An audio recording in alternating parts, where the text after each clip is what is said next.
Hello, good morning from Texas and me, Gary Champion, Psychic Medium.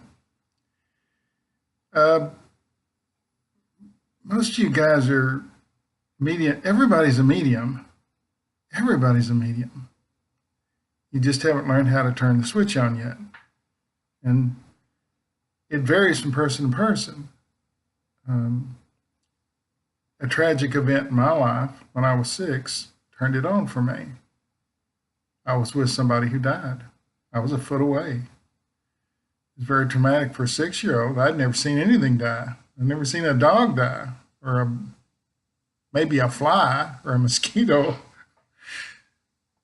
But for you, it could be taking a drug for a condition or not for a condition. It could be lightning strikes you. Lightning struck my mother, and I think lightning struck my mother, and I think lightning struck my mother's mother. I think they both had been struck by lightning. And she was different. Almost anything can cause it. An elevated this or an elevated that. Anyway, in your struggles to turn on your abilities or in your struggles to keep it from coming on, some people don't want to be in the know. They don't want to be psychic. I don't know how you fight it. I tried as a child to fight it. I did everything I could do short of kill myself to, just to stop the voices. But eventually you just get used to them and it's okay. So invite them in. Come on in. Come on. Tell me what I need to know. I'll tell you an experience this last week where my wife and I went in and for my yearly checkup. And they do an EKG, they do blood work, blood pressure. They take a lot of blood and run tests. And of course, I'm sitting there. I know there's nothing wrong with me. If there was something wrong with me, I'd be the first to know. It always happens that way. Before I get ill or way before I get ill, I know something's coming. I know what it is. You can prevent illness and bad things happening to you by being in the know. That's all I'm saying. That a person, and I'm a medical intuitive, always have been. And I began to read animals when my father died, and he was a vet. So I think I've said this in other videos, but the abilities are in you. It's just that things trigger it. My father passing triggered me to be able to read animals. Always liked animals. Always had a relationship with them at work, but couldn't read them until then. It takes something to trigger it being in you. Anyway, I'm sitting there in the doctor's office, and I'm having fun with them. I'm making jokes, laying there on the table, and they're feeling my stomach and looking for enlarged organs and stuff. I don't know. I said, you can tell me what you're looking for. Maybe I could help you out. And little jokes, lighten the moment. Because I know these people do that all day long. And sometimes a little levity makes things better.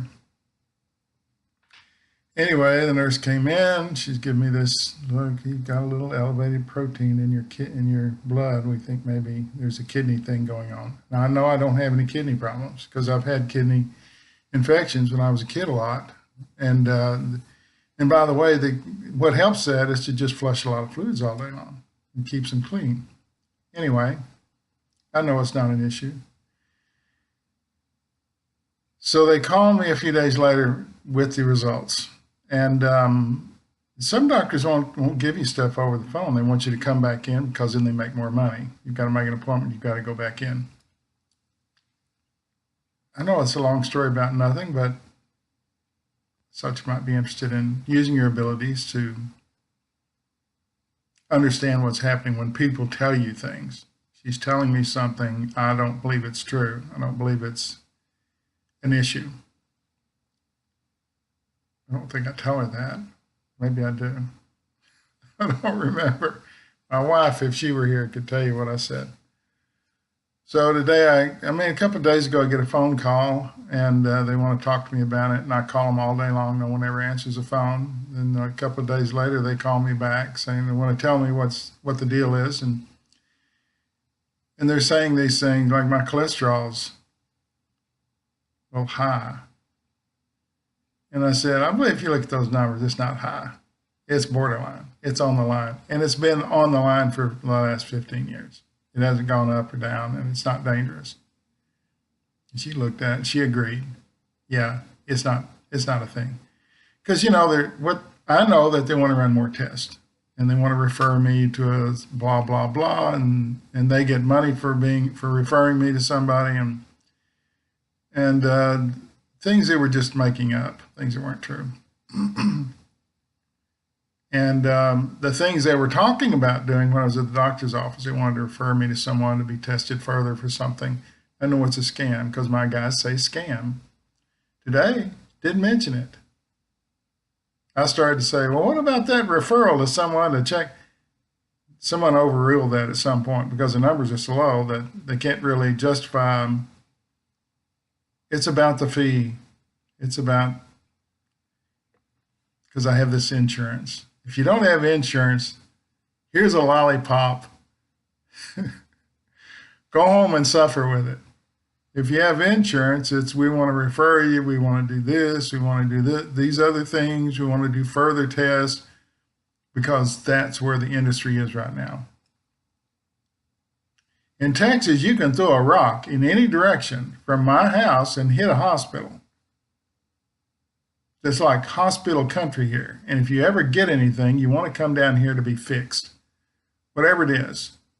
The research is here. The people are here. All the talented doctors from all over the world are here. There's a hospital about a mile from my house. If you go down the highway, Baylor, all these great places are here. So I don't want to put down the medical community. They're quite good at what they do, and they're extremely good here. But I know it's just about referrals, and they get a little tag of money there. I don't know, it's a few $100s. They get this if they do that.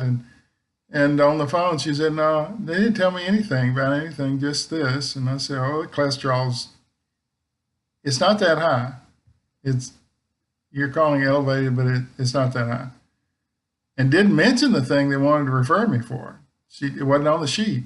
She read it, said, no, it's not on, whatever, it's not on there. And you're pre-diabetic, and I said, yeah, I know I'm pre-diabetic. Now here's where it gets funny. I said, I'm precancerous too. She said, what do you mean by that? Pre-diabetic means I'm not diabetic, right? Yeah, that means I'm precancerous. I don't have cancer either.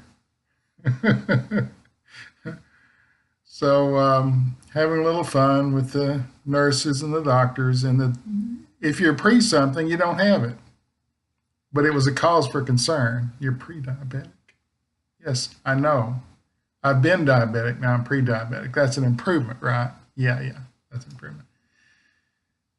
And she sort of struggling around for something to say, and I say, so you're going to tell me to continue doing what I'm doing, eating and exercising every day, and that's it. She started laughing and said, yeah. So I don't mean to talk about medical stuff, but it happens with me all the time. Buying a car, I know they're lying. I know they got a different price on that car. I know that everything you do is negotiable if you're a medium or a psychic. Psychics know things. Mostly they pull things out of other people's heads. I know that because I'm psychic as well as a medium, but I used to pull things out of people's heads that would benefit me in some way as a child. People would say that's cheating. I'd say, no, it's not. It's leveling the ground. I'm not a genius. I'm using my skills to level the playing field. They never really saw that, but that's the truth of it. So if you feel like everybody's a medium, I swear it's true. It is true. I met too many people that had too many strange encounters and things that happen with them, and that they deny that they are. But deep down under there, you peel back a little bit, everybody's a medium. and psychic. And these are tools you can use in your everyday life to make your life better, to overcome the bull crap. See, I cleaned that up a little bit. Overcome the crap to level the playing field to your advantage. That's all I'm saying. Don't give up on trying. There's a lot of fun to be had as a psychic or a medium. A lot of fun to be had. A lot of entertainment. And the world is short on entertainment right now. Everything's gloom and doom, and we're always gonna kill somebody. This is just an everyday thing you can use. I did a video not too long ago. You can go in the grocery store and pick up fruit, and they'll tell you whether it's any good or not. Is this a good tomato? Yeah, it's a good one. Or it's not. Put it back down. And often you don't have to hear words. You just have to touch it. If it doesn't feel right, it's probably not. That's the truth of it. So this is a little video hoping to encourage you to investigate abilities that you probably know that you have, but you would love to deny because it always gets you in trouble. Repressed memories, someone's saying. Repressed memories is where a lot of this is. You've done it, but you've repressed it. See, I'm trying to help you learn something, and my guys are trying to help me help you. Isn't the world neat? No fear, no regret, no anger. Thanks for watching.